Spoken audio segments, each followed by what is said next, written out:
Je suis directrice d'une petite ONG, une moyenne ONG, on va dire, dans les Hauts-de-France, Élevage sans frontières.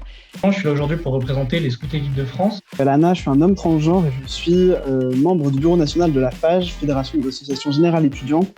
Je suis Attila Sapsi, président de la LICRA Moselle et étudiant en droit. Je travaille effectivement pour la structure FAIT, Femmes, Égalité, Emploi, qui travaille sur la thématique de l'égalité professionnelle.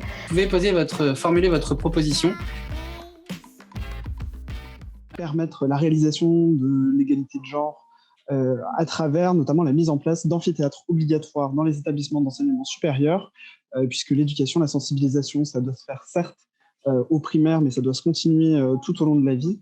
Et donc voilà, nous militons pour des amphithéâtres sur l'égalité entre les genres et une ouverture notamment sur possiblement les transidentités dans la lutte contre les discriminations globales.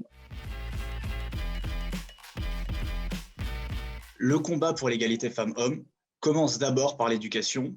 Moi, j'ai pensé à une proposition concrète qui serait de rendre obligatoire les interventions de rôle modèles féminins dans les collèges et les lycées pour justement sensibiliser les jeunes à l'esprit d'entreprendre au féminin et permettre en fait aux jeunes femmes de faire des choix d'orientation ambitieux et qui soient moins stéréotypés.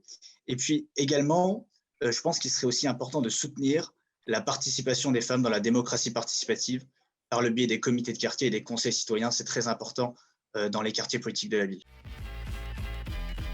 Notamment, par exemple, le fait qu'il soit incalculable très souvent dans des entreprises de petite taille, enfin, les moins de 250 salariés, souvent, il y en a beaucoup qui ne peuvent pas le calculer, notamment quand il y a un manque de mixité dans l'entreprise ou quand c'est comme la façon dont les métiers sont, enfin, de la façon dont l'entreprise est organisée, on va dire, la segmentation des métiers ou des catégories plutôt.